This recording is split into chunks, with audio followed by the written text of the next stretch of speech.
Good evening, ladies and gentlemen. Over the years, the definition of street photography has changed exponentially. Many practitioners of the medium argue that the birth of this genre is intertwined with the inception of the medium itself. Some believe that the very first photograph by Joseph Nicephore Nepis, captured in France in 1826, can be interpreted as a street photograph. The reason for this being that the large format cameras were quite bulky. Moreover, it would take several hours before you could capture an image, making it impossible to photograph the hustle and bustle on the streets, let alone candidly. Sometime during the early 1900s, the evolution of camera led to the rise of smaller, lighter, and faster devices. It was then that photographers such as Andrea Cortes, Brassai, Henri Cartier-Bresson, Gary Winogrand, Raghuveer Singh, S. Paul, and Raghurai, who shaped the genre as we know it today. While Curtis's images are more photojournalistic in nature, Henri Cartier-Bresson's work is on the artistic side of the spectrum. In either scenarios, the photographers capture the pulse of the street in a fraction of a second. Parallelly, there also began a race to produce stellar optics for documenting the drama on the streets. The race of manufacturing the best cameras and lenses is one where events are still unfolding today. 60 years ago, Sigma made its entry felt in the photographic landscape. The birth of Sigma itself is a really interesting story. Incidentally, Sigma was born in a place called Aizu in Japan. This beautiful Edo era town of Aizu is the land where the history of the samurai unfolded, with very beautiful landscapes. And every Sigma lens is still made in its factory in Aizu. Soon after its inception, Sigma started making its presence felt in the world of lenses and cameras. Sigma has been innovating for photographers ever since, and especially so in the last 2 decades, where Sigma has moved from being a company that made affordable lenses and cameras to a company that makes premium, innovative, highly regarded optics, not just for still photography, but for cinema as well. Ladies and gentlemen, today's session is a part of a series of webinars in commemoration of Sigma's 60th year in production. Our previous three webinars were hugely insightful and happened on August 19th, World Photography Day, on the subject of weddings and portraiture, on 2nd September, on landscape and nature, and on September 9th, the celebration of Sigma's 60th anniversary on wildlife photography. Sigma's 60th anniversary celebration began globally on September 9th. On the occasion of Sigma's 60th anniversary, Sigma is specially launching a photography contest called the Sigma 60th Anniversary Commemorative Photography Awards. Entries to these awards are open and there are four fun and engaging categories. These are art in nature and wildlife, emotions at weddings, classic portraiture, the decisive moment, street photography. There are some fabulous prizes to be won. The grand prize is the Sigma FP, the smallest full-frame cine still specialized camera in the world. Category winners and runner-up get a big bunch of goodies, t-shirt, cap, mask, tea from Japan, and a digital subscription to Better Photography. The contest is now accepting submissions. To participate, please visit the link displayed on the screen or Better Photography's website. Today's topic is one that is exciting for all, street and portraiture photography. And we have a very special guest for you, Mr. Sarathy Selvamani. He's a Chennai-based mechanical engineer who works with an oil and gas MNC in project management capacity. Interestingly, he began photography a decade ago as his passion, and today he is a well-known street photographer. A self-taught photographer, he is also a member of Street Photography Collective, where he regularly conducts photography walks in and around the city. On top of his current profile, he is an avid traveler too. Hello and welcome. Hi, good evening, all. Can you please have his show reel?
question to you is what inspired you to take up street and portrait photography over other genres?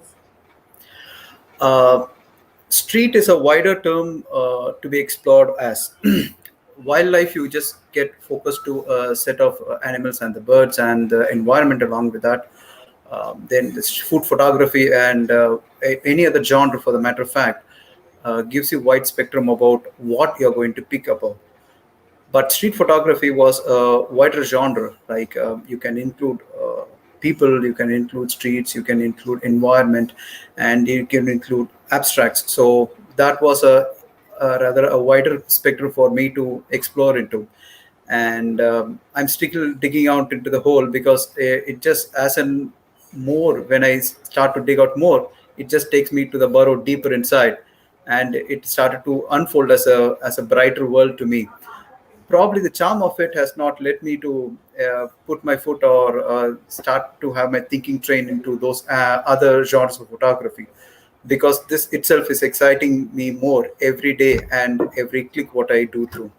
So basically I started with street photography and stayed with that because it keeps enticing me every time I click a picture. All right. Before we introduce our next guest, a message for our viewers. If at any point during this live session you would like to ask a question to any of our panelists, please do so by simply typing your questions into the comment section. Selected questions will be asked and answered live. Now, please join me in welcoming our next guest for this evening, Mr. P. Suresh Kumar. He's the technical and sales head for Agency Private Limited and has 20 years of expertise in handling photographic equipment. He has excellent technical knowledge about Sigma products, having experienced Sigma as a brand for many years. And he shares his knowledge through workshops, webinars, and demo sessions across India. Thank you for being with here. I have a quick question for you. Since when have you experienced Sigma lenses or cameras? And if I were to ask you to describe your experience in a few words, how would you do so? You are on mute. I can't hear you. Yeah, sorry. I started my photographic career in 2001, and I have been introduced to Sigma lenses in 2004 between 2004 and 2005, and since then I started using Sigma lenses. But I could say after Sigma Global Vision in 2012, Sigma has evolved to a different level in photographic, introducing new lenses which are really mind blowing. Especially, I can say the art series lineup and the recent one I series. So today topic is about street photography. If you would ask me which is your favorite for a street, I prefer I series, and which we will be having a small presentation on I series lenses for the viewers shortly. Thank you.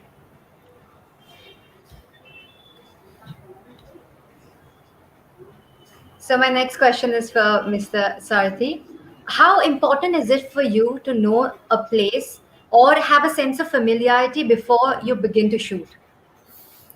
Uh, the question has two parts for me to answer. First, I'll answer with my hometown. Incidentally, I pick up a quote from one of my friends. Is that I'm still a tourist in my own city where I'm born and brought up, in my city of Chennai. There are so many lanes and by lanes to explore. That's the starting point. And number two, the moment you step into the street, every lighting, every setup, every place, every season has a different flavor to offer for a photographer, and that keeps me enthralling every time. For example, you visit the same place over a period of about 3 to 4 years, you can see that place getting evolved over a period of time. Besides that, every moment, every light, every movement of people and the actions happening there keeps changing and gives us a lot of new horizons to explore. This is one. And number two, it's not that you know the city and you it's like in your back of your hand. You have to keep walking and exploring places. And believe it or not, being a small city or a big city, every lane and a bylane will give you a click for sure. That's my experience with street photography and my own city. And going to cities which you are not aware of, equally it is the same as you've been living the same city where you're brought up. So I personally do is that run through the topography of the city, like basically the area where I'm planning to be around, just to avoid any dead ends. It's only that. And then you start to walk. And street photography happens in a broad daylight or a night shoot. It doesn't matter, but you are there with the people, and the light and the people play around, and they make a fantastic scenario for you to click pictures. And that's one of the points where I like about street photography. It is not the same every day, every moment. It just keeps on changing, and you need to live to the excitement. And the byproduct of that is clicking a picture. That's what I find it to be. So it's all the more like it is nothing like it's a known place or an unknown place. For me, my own known city is I'm still living as a tourist in my own city. That's what I find. My next question to you is, a lot of your images have strong lighting. Can you tell me a Okay. bit about your relationship to light and how you've come to work with it over time? Is there also like a typical kind of lighting that you have a soft spot for? um, Again, I have to pull the example of my own hometown, Chennai. Chennai basically has got about only three climates. It's like either hot, hotter, or the hottest. You are living in a city like that, and the best part is that you have abundance of sunlight all throughout the year. But for a few weeks where you have a rainy or a heavy downpour, the rest of it you have abundance of light. So it's like sunlight has been giving a better cover to our city. So that started my way out, like how why not to explore the light, like away from the light or towards the light. There are two aspects of it. And light is an intrinsic phenomenon because it starts to reflect in two forms. Either you have the subject lit up properly, or it starts to give another bright byproduct called as the shadows. And the shadows again gives us another way, like the lines and the forms come into the picture. So for me, light is pretty important for me to chase across. And living in a sunlit city, light is always abundance. Coming to a sweet spot, I literally find that starting early in the morning, say about like 6ish until 8, where the light is not harsh on you, it's like pretty friendly. That point of time, I would prefer to click. And similar way in the golden evening hours, like everyone says, like it's like after like 4ish until like it gets dark, that the light is pretty friendly to one. But that doesn't leave that the lunch times are like free for you to not to click. It's not so. Even the broadest sunlights have given a lot of ample opportunities for the light and shadow to play across. So I find all throughout the day, the light is one phenomena which helps me to explore the place and click better pictures. So light has been a pretty fantastic companion for me living the city. But once you step out of your regular city and you are there in other parts of the world or in your country, where say for example Varanasi during the winter period, like it's like a soft box all throughout the day. It's like you don't get to see such a light happening through. And that gives another set of challenges for you to alter your views, check out about how to explore and to get the better of the lighting for fitting onto your streets, uh, be it your portraiture or like your street life. So light for me is an equally and a fighting companion many times. Um, do you want to show a few examples about lighting? I like to share two pictures of mine, which were shot in the like literally after the sunset is done. I'll be sharing two of my pictures and be talking about them.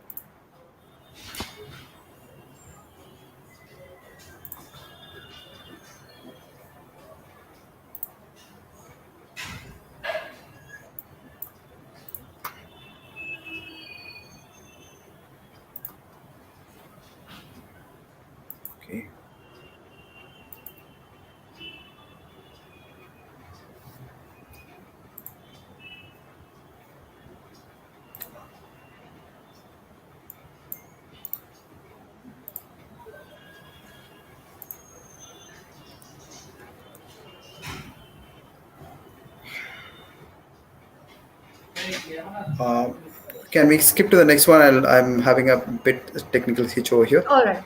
Yeah. So my next question to you is: apart from street, you've also photographed environmental portraits and abstract images. Can you tell us a bit more about this and how did this transition occur? Um, while I'm into street photography is basically in a open space with the key elements of I see people as the main aspect of a street photography, and the accomplishments along that are pretty important for the whole scenario and the scene to be culminating for one to click. So I find people are an inbuilt aspect of a street photography majorly, and the actions are happening between interactions between two humans and or a group of them, mingling with the environment along in which they are set up. Their actions and their elements and their expressions make it more interesting for a street photographer to be more equipped and like be engaged in clicking a picture while taking getting into a proper picture.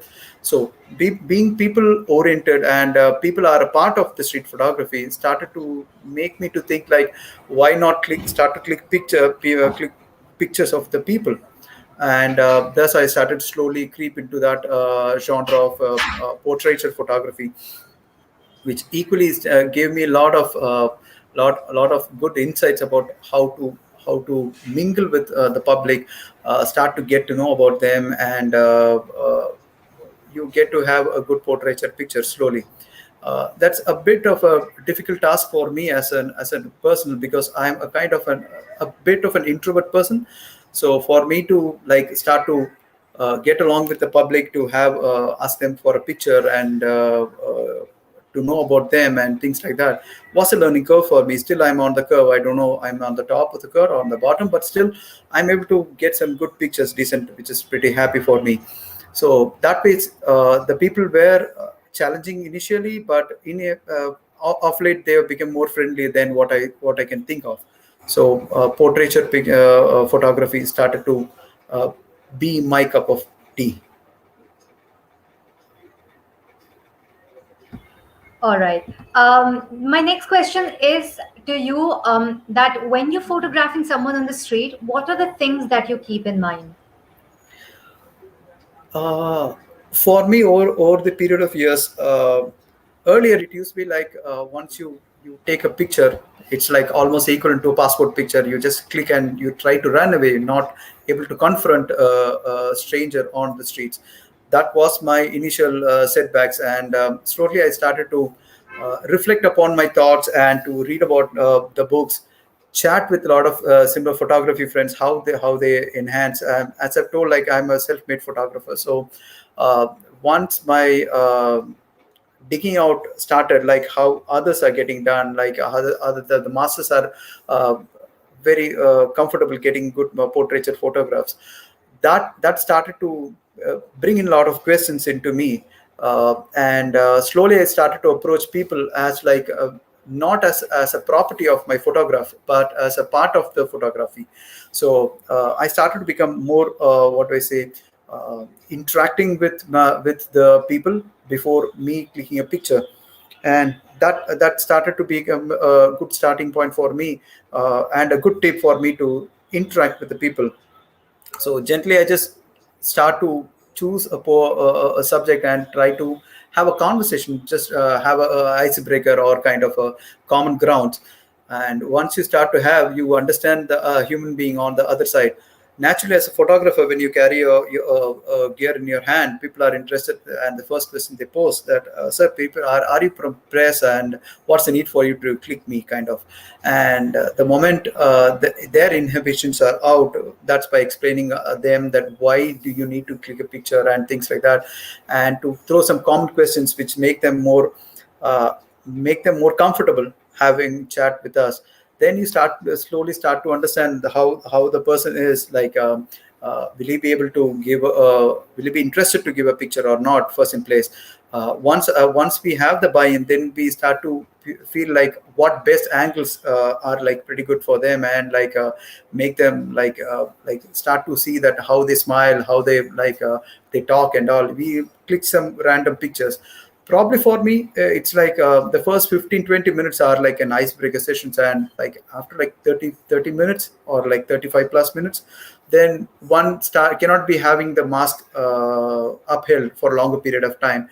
And then the and slightly the true nature of people pop out, like are they willing to pose for the picture or not, or like then we just give some test shots, try to show to them that how they look on the camera. That's most important for a human being on the other side, like to understand that how they are looking in the camera.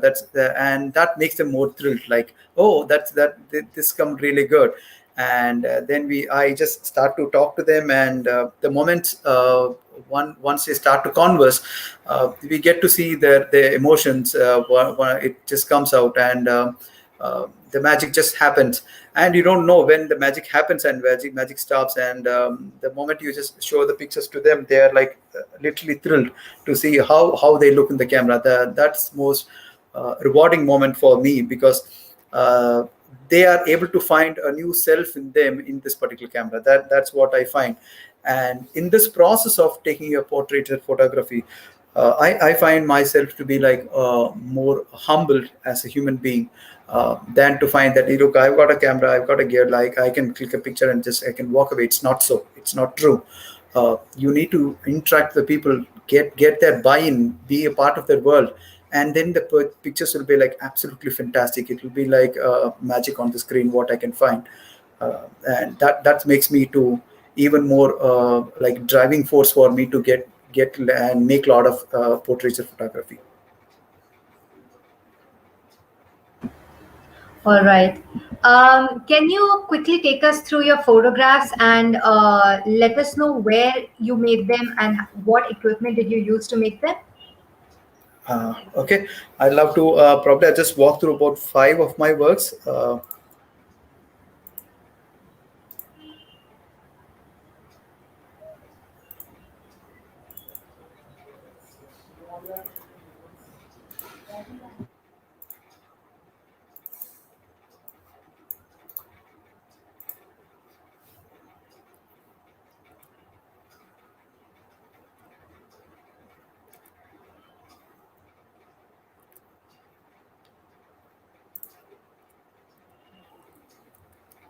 I'm alive.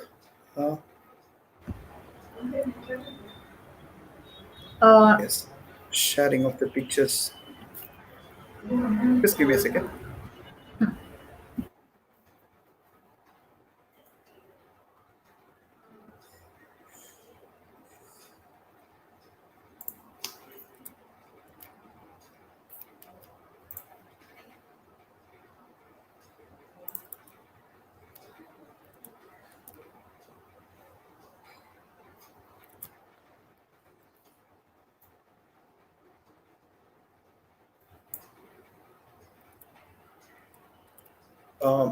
Will you be able to run through the showreel? Probably I'll be able to pause through and walk through the pictures. Is that sounds good? uh, that won't be possible actually. Okay, okay.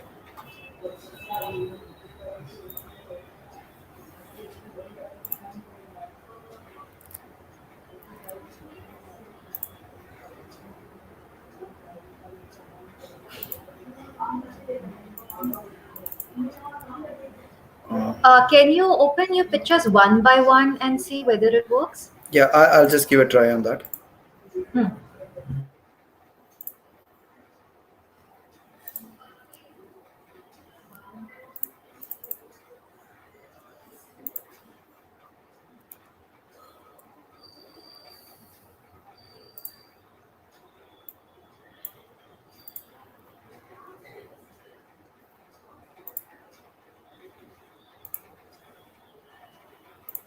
I'll share it again.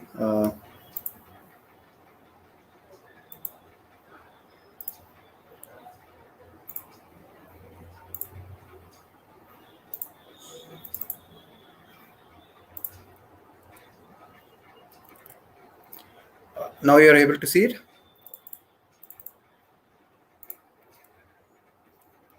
Yes, I can. I can see your images. Uh, this is the Yeah. uh, picture of through three school kids. Okay, this is the picture of three school kids. This was shot in 2017 in a suburb near Chennai, and the school kids were leaving for the school, and they were on the way towards the school, and we were just clicking randomly over there for some streets, some portraitures and like environmental pictures. And the girl on the left, with who's having a red flower, she was more interested to pose for the picture. So she said, like, look, you click me, then we randomly pick about, say, 3 4 pictures of her, and we started to ask her, like, why don't you get your friends along? So she grouped her friends, and though both of them were all three of them were looking fantastically beautiful, but this composure of mine, like, I thought, like, this girl was more accommodative in clicking pictures, and like more fun and more energy was oozing out. So we just asked her to be posing for the picture, and both of her friends showing their flowers on the back of the head.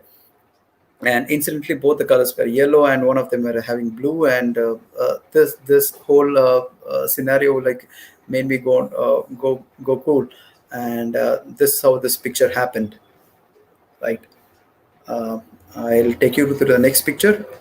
uh, this is a picture of while one of my official trips where I was just making my day go through. This was clicked in 2020 in Bangalore for about shot about, like, what, 4:35ish in the evening, where huge equipments were laid on the back of us, and there was an envelope of light which was coming through. The light play was more making more of magic because of the small pockets where the light was able to seep in. And this gentleman, who is like wearing a safety helmet and wearing a red shirt on the front, came in the forefront. He was like kind of a supervisor, and he was directing their workmen to on the work front, like how to do and things like that. He was directing, and literally I was this was clicking on my mobile, and I was waiting for the moment to happen through where people, there was no clash of the number of people in the picture, so that they don't get misplaced and care, things like that. And I was just waiting for the moment, and people were settling themselves for the work, and in fact they were finding the light to be more harsh, like hitting their eyes. But for me, it was a picture in the happening. And the moment the person on the right uh, sat in that exact position what I wanted, because that was a frame filler for me. And those both this blue helmets and the red ones made me like, okay, this could be the picture, and that was a picture which I clicked. And the third one is this the picture about taken in Chennai in 2018. We were taking a walk in the streets of Chennai, and this was a closed car park, literally. Not an easily identifiable place when you walk through the streets, because you need to head through a narrow lane to enter this car park or the bike park kind of thing. So this, like, a temporarily known place for the kids to play around cricket or football or whatever the games they intend to play. And the best part was there early in the morning, like, they only these four guys were playing around, and they were not bothered, like, there are photographers standing behind besides them taking pictures or not. They were indulged in their own game, and things were happening. What made me to find this place to be more interesting is the old rain-cladded walls on the behind, which set as a fantastic environment, and with the windows, like, keeping them half open, half closed, fully open. That was a nice background for me. And instantly, the guys were playing, and both of them were like, both the teammates, like, were in pairs, right? Literally, like, two of them in red outfits, and two of them having a blue outfit. So that was more interesting for me. and they were just playing cricket, and I was just waiting for the moment to click in, and this moment where the ball was exactly at the center of the screen, then I thought, okay, this is the moment, and it just happened in a magic. That's how this picture panned out. Oh, this one is more memorable because this was clicked in 2019 in Kuagam, in a district down south in Tamil Nadu. This was clicked during a village festival. It's a transgender festival. What happens generally there is that they give off the hens or the goats for as a sacrifice to the gods, and goats cannot be taken to the roof, so they try to pass on the hens, and obviously the hens start to make an escape from the catcher and try to fly off. Now, this scenario, what happened is that the person on to the bottom left was trying to pass on the hen to the priest on top of the roof. And incidentally, the hen flew off just before the moment it was supposed to land in the hands of the priest. And on to the left, you can find Varuna Bhagavan, again a bird god, sitting on top of the temple. And then the moment was when the bird started to fly, the hen started to fly.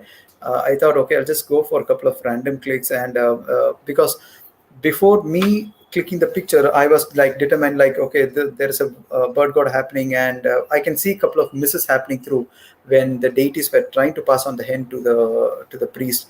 And then I thought, okay, this could be some fun element happening through, and this picture just came onto my camera. So this is one of my memorable pictures. And the fifth one is this one was clicked in 2019 at Kavaripatnam. This again a village festival where people dress themselves as gods, and as a part of their offering, and they enter into a mode of trance. They visit the temple, and they get themselves cleaned up. So this is the picture when the deity was almost ready to enter into the trance mode, before, like, once their makeups are done and they were just about to enter. I was just having a normal chat with the person, and he was like interested, like, how do I look into the picture and all. What made me to more interest is that the hands on as an accomplishment to his attire, and the red color which the makeup which he was wearing, that was more matching for me, and his eyes were more it's like more killing, rather looking literally onto me, like, why are he clicking a picture like me like this or not. But the moment the picture was clicked, I just showed him the picture. He was went into laughter, like looking like, look, I look that rude in my picture or what? I said, like, this is how the picture has come, and he was more happy. And it was getting late for him to get into the um, for him to start his worship ritual starting on. And that was a moment which I find like, oh, look, people can be more decisive, and moment they see the output, they could not imagine that this is how they look into the picture once clicked. So that was a memorable picture for me.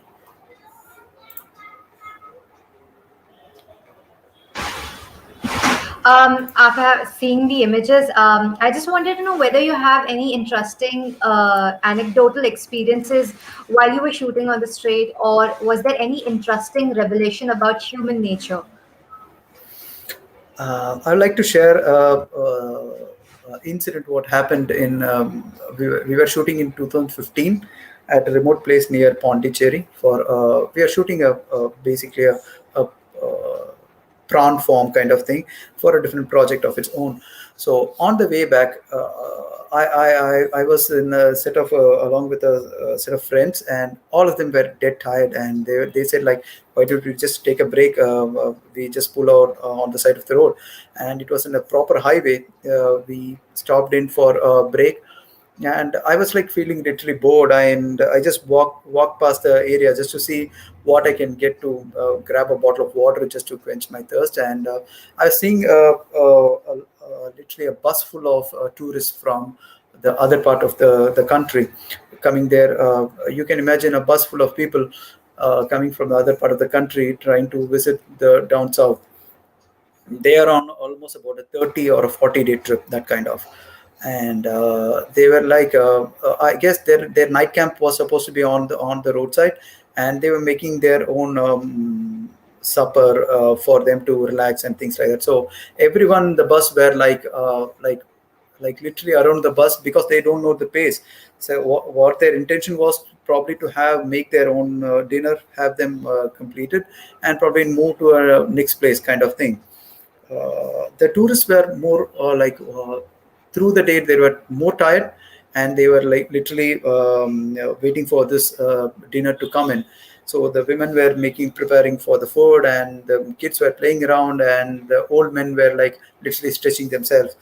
So we started to click, and I just clicked few pictures of the kids. Kids were playing around, and one old man was like literally watching me from the beginning. It looks like I came to know only after a period of time. I was just talking to the kids, to their parents, clicking pictures of the kids when they were playing and all. This old gentleman was looking out, it looks like.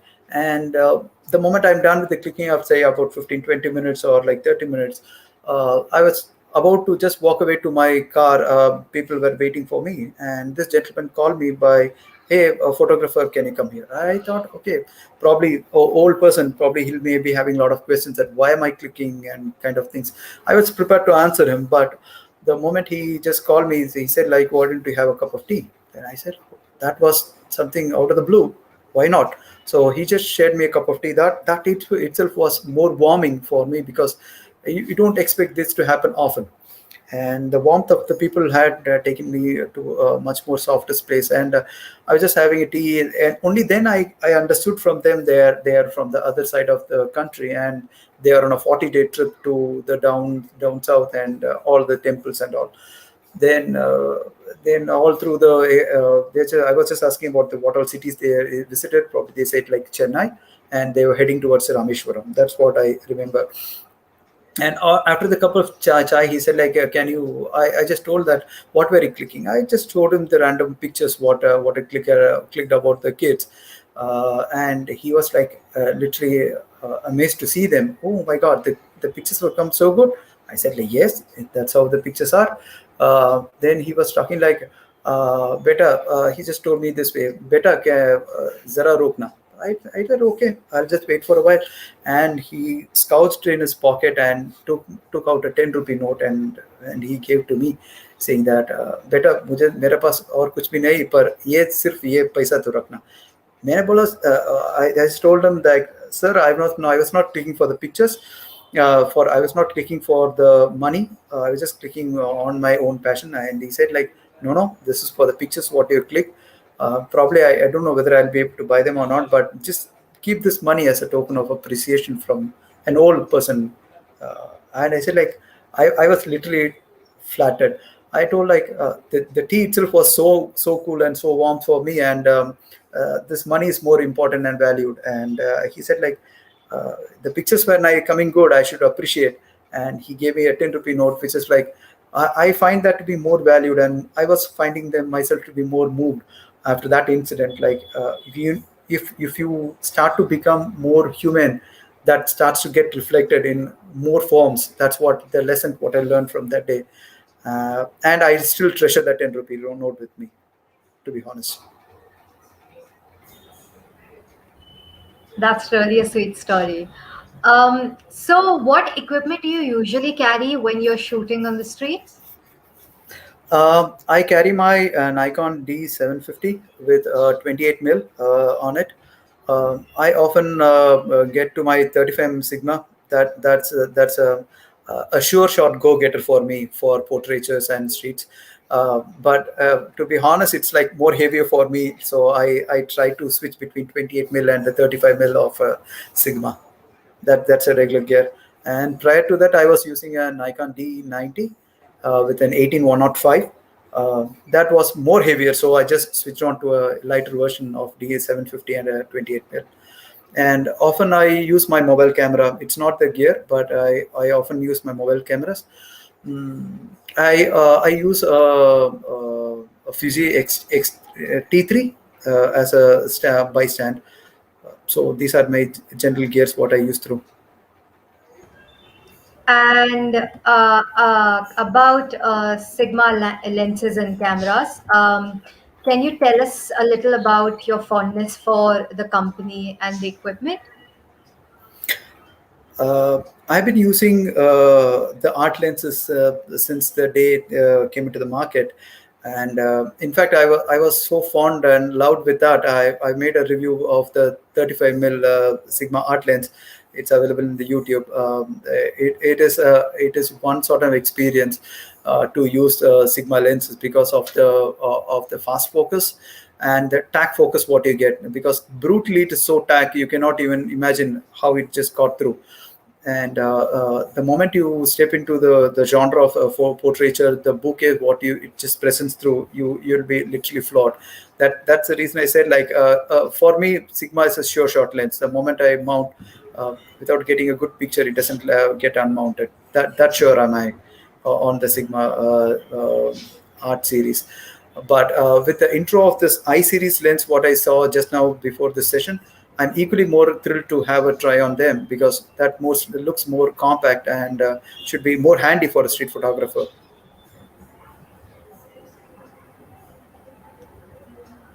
Thank you. So my next question is for Suresh. Sigma is known as a premium lens brand worldwide. So can you tell us a bit more about Sigma's latest lenses, especially for street photography? Yeah, sure. Before I'm going to my presentation, as we all know, Sigma has the best lineup on the prime lenses for street with a large opening, like 35, as Sarathy sir told, 35 mm, 24, and we have 2840 series. But today I want to present a small slide on I series, which are the recent lineup introduced in 2020 last year by Sigma, with starting from 24 and it's end up with 19. There are 6 lenses in I series lineup. So I like to present a small presentation to the viewer. So we will go to the slide now.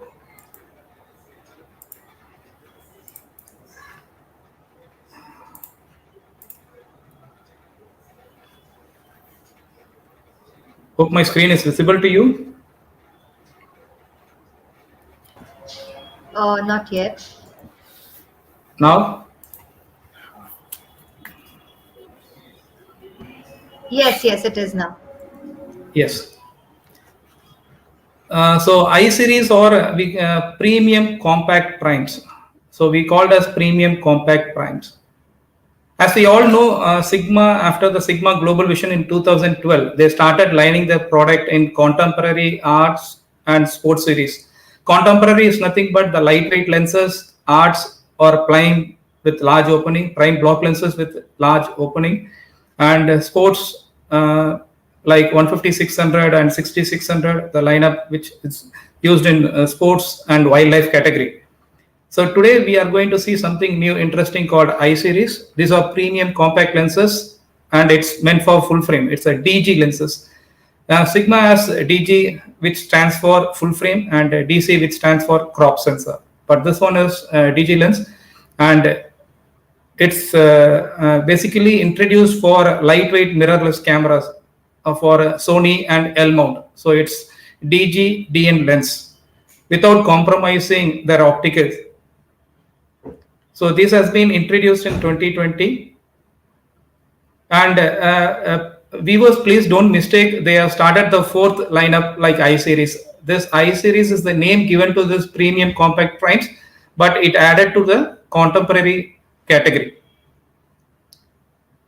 Actually, I can say the 45 gave the breakthrough for this I series lineup, because when we introduced the 45 f2.8, it was well accepted in the market and appreciated, which gave the great opening for our I series lenses. So later in 2020, we released these 3 lenses: 35 with f2, and 65 with f2, and 24 with 35 all DGDN lenses in contemporary series, which can be used in both L mount and Sony E mount. So 35 So the special features, we can see the special features now. The main features are it's completely a metal body. Not only the lens, you can see the lens hood. Even the lens hood, it's a metal part. It's not the plastic or the TSE. And a new standard optical performance for the contemporary lineup. We say it's a premium lens because the optics we are not compromising, and eye build quality. These are already standard in all the lineups which comes from Sigma. And we have a magnetic tape for this lens especially. Normally you used to have clip-on caps. For this one, we recently released magnetic caps. We'll see what is the use of magnetic cap in the next slide. And it is compatible with lens-based optical correction. In cameras, we have some optical corrections modes. So this lenses can be supported with that. And this mount part is with the dust proof. We will see in the later slide what is the mount part, how it's covered with the dust and flash proof.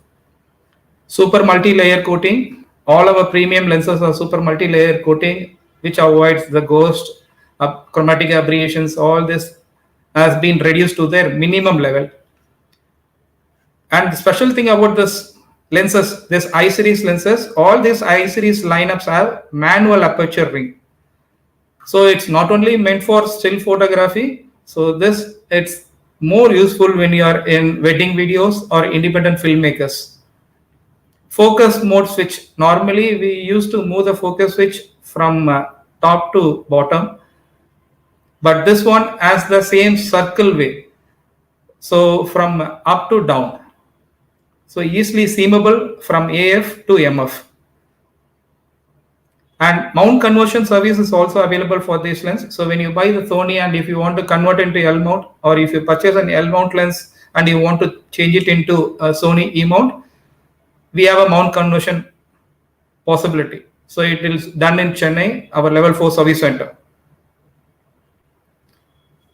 So this is the geometrical chart and diffraction chart. Geometrical chart is nothing but which is prepared while in the lab, in the laboratory, and diffraction chart is the practical output.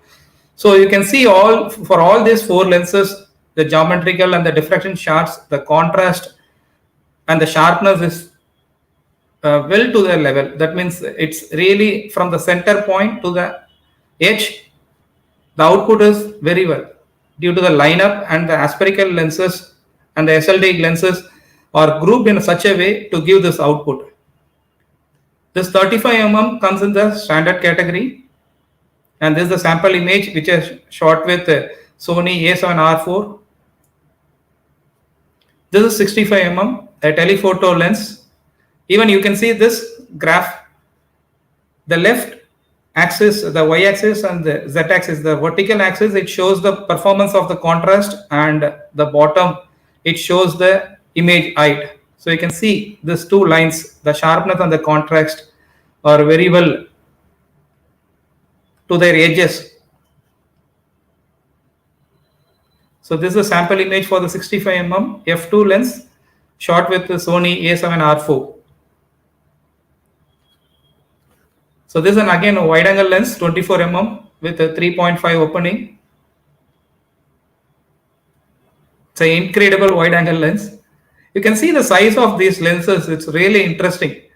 As Sarathy told that when sometimes I feel like lenses are slightly heavier, so I would recommend him to use these lenses for his upcoming shoots and give us a presentation in the upcoming webinar. You can see some brilliant photos by Mr. Sarathy next time. So this one was shot with 24mm 3.5 with a Sigma FP. And 45mm was the breakthrough lens for this I series. It's really a nice bouquet. Even this magnetic cap, if you see, it's grooved. Reason, when you are holding something in your hand, it should be very stable. So if it is very flat, it can't be more stable when you are mounting and are removing the lens hood. So this each and every line, these grooves are done in a way that you can hold it very comfortable. And this is the sample image shot with 45mm f2.8 with Sigma FP. You can see the output of Sigma FP. We have a really interesting session with Nishant Gowla in the month end on 30th. I really invite all the viewers to join with us to explore more about this camera, Sigma SP. And love to present these two lenses, which has been released on September 9th on Sigma 60th anniversary. So we have added two more lenses to our lineup, 90mm f2.8 and 24mm f2. So as I told you, these lenses are comes with L mount and E mount. So these are the whole lineup. See, we have mentioned as f2.8 plus. Reason you can see this 24mm 3.5 and 45mm 90mm with 2.8. And in bottom we have f2, the 24, 35 and 65, all with the f2 opening. So from here it starts with wide and ends up with the telephoto lens. So we have the ranges, and Hope Sigma will be adding some more lenses to this lineup soon. So in my previous slide, I told you about the dust and splash proof on the mounting part. You can see a rubber seal here. So it's protect us from the dust and the splash. Not only for 35mm, for all these I series lenses. And this is the interesting part, the magnetic cap. Normally when in the clip-on clamp, we remove the clip-on clamp and put it in the pocket. And we used to search whether it's in the left pocket or right pocket, or we forgot to keep somewhere. But this magnetic caps help us to can you on the right hand side, I think the viewers can see the lens cap holder, which can be hooked to your pant and the belt hook. So once you remove the magnetic cap, you can stick it to that. So we have a holder for it. And this is an interesting part which has been introduced with this I series lenses, not with the previous categories like car, contemporary or sports. This meant for I series and for all the lenses except that 45mm f2.8. So mount conversion is possible from L mount to Sony E mount and Sony E mount to L mount. So some sample images are lenses to attached with recent Panasonic S5, Leica SL2 and Sigma FP. The same lenses with the Sony body. Most of them, I think they must not be aware of these 2 points. All our lenses, whatever comes from Sigma, has been tested with 46 megapixels Foveon X3 direct image sensor. Not randomly, all lenses are tested before it's been shipped. And all these lenses are made in Japan. They are not assembling in Japan. All the complete product comes out from Sigma ISO. I just included the slide so that when somebody wants to see the specification completely for all these lenses, so you can have a break and you can put it past and see the complete details about these lenses, the lens constructions, number of blades, the minimum focusing distance, the maximum ratio, filter size, everything is there. So take your time, just go through the slides at your comfortable time. Thank you.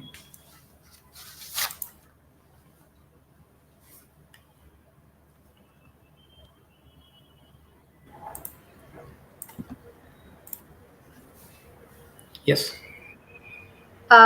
Would you be showing the videos as well? Yes, I like to show two videos about this I series lineup. I request Mr. Nitin to play for the viewers.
series debut.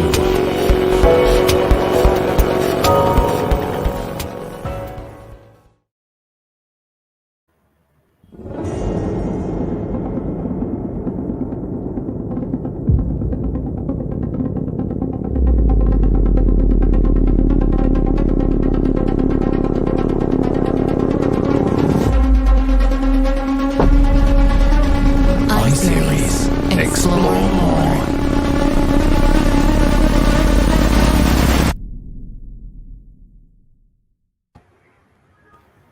Before the end of this video, I would recommend all the viewers to join us on 23rd September, because we have an interesting session on importance of E-mount and L-mount lenses by Mr. Sheetak. So please take a note of it. So I like to invite all the viewers to join us on 23rd. So I have another question for you. Yes. Over the years, Sigma has developed some path-breaking cameras too. So can you tell us a bit more about the latest ones from the company and about the lenses that will pair with them? Yeah, sure. Give me a second.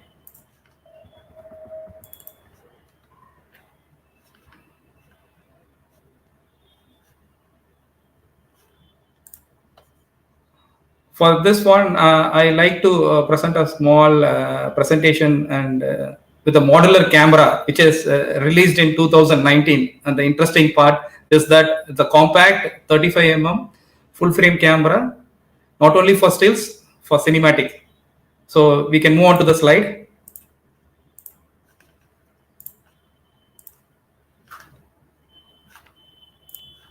Hope my screen is visible to you. Yes, it is. Yes. So in this slide, you can see how compact the FP camera is. This has been introduced in 2019. Sigma, it's the world's smallest modular full frame camera, clearly designed to be flexible, adaptable, and fun to use. This year, in 2021, Sigma recently launched the successor model of the FP, Sigma FPL. The previous version, Sigma FP, it's 24 megapixels, and this FPL comes with a 61 megapixels still capability. And this has a dual autofocus system, the contrast detection and phase detection. Why we call this as the smallest modular camera, which is adaptable? In this picture is a great explanation for this, from a portraiture to the cine style. You can see the 7 different style of model adapting this camera with the field style, snap, gimbal, streaming, drone, and cine style. Mainly the streaming, you can stream the videos with 4K output with this FP camera, which is unique. And this switch, the importance of this switch, we called as seamless transmission between stills and cine. Instead of going to the menu and changing the complete setup to the cine or a still, simply switching it from this cine mode to the still mode, all the options will be controlled and it will be changed into cine or still according to your choice, and you're ready to go with it. And the key functions for these cameras is it gives us still camera for stunning pictures. Reason it's a 61 megapixels where you can get more details on the picture when you shoot. And cine camera has a powerful powerhouse in a shoot. Powerhouse means you can mount it on the gimbal. It can capture 24 frames cinema DNG raw, and it can be mounted on a big rig as well. So it's a complete setup. As I told you, it's really an interesting part in webcam because it gives a 4K output. Now videos are streaming in wedding functions, so the wedding videographers really take this camera for the shoot so that you can stream it in 4K to the viewers. Director's viewfinder is an interesting part in this camera. It's normally we used to have this director's viewfinder even in phone, that is in Play Store, you can download and use it, but it won't capture the high resolution files to you. As a director, if he carries this camera with the I-series lenses when he walk around to see some locations, if we see some beautiful locations, if you want to shoot it, without the crew or with the very big equipments. You can simply record with the footages with this camera, selecting that camera options like ARRI, Red or Sony, which is inbuilt in the camera. And he can combine this original footage later on with the one which he shoots with the original camera like ARRI, Red or Sony. And we have few minutes back we have seen the presentation for the I series. So not only 4 lenses, now we have 6 lens options for this. And one more interesting part is this mount converters. People may say, I have a lot of Canon lenses. Do I need to sell it, or whether there is an option to use it on my FPA camera or FPL camera? Because the FP and FPL camera comes with an L mount. So don't worry. You have an option of MC21 in which you can use your all EF lenses on L mount FP or FPL camera with MC21 adapter. And when you are going for a shoot, when it's in a filming, if you want to use your PL lenses on FP or FPL camera, the MC31 mount converter is ready for you. Thank you. And I also request Mr. Nitin to play a small concept video for the viewers to understand it better.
Before ending my session, I again want to disturb the viewers and request them to take a note of it.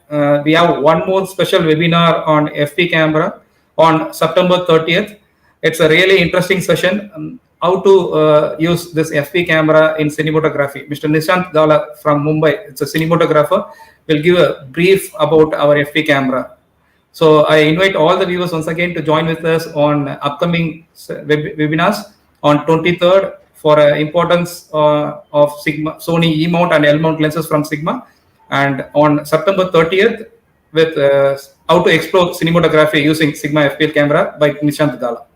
Thank you so much. Thank you. This brings us to the conclusion of this session, but this is just the 4th of the Sigma 60th anniversary series of webinars. You will find information on all the webinars in Better Photography magazine and on our Instagram. But please do take a note. On 23rd September, Kshitiz Shetak will speak on the importance of E-mount and L-mount lenses. And on 30th September, Nishant Gala will talk on cinematography using the Sigma FP. With that, I would like to remind all viewers that the Sigma 60th Anniversary Commemorative Photography Awards are now open. Entries are accepted in 4 categories: art in nature and wildlife, emotions at weddings, classic portraiture, the decisive moment, street photography. There are some exciting prizes to be won. The grand prize is the world's smallest full-frame stills and cine camera, the Sigma FP. The contest is now accepting submissions. To participate, please visit the link displayed below on the screen or Better Photography's website. I would like to end our session with a particularly beautiful made video. This is chapter 1 of Sigma Izu, the place where Sigma was born. Chapter 2 and 3 will be in our forthcoming webinars. Can we please have the video?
A big thank you to our panelists, Mr. Sarathy and Suresh, and to all of our viewers for tuning in.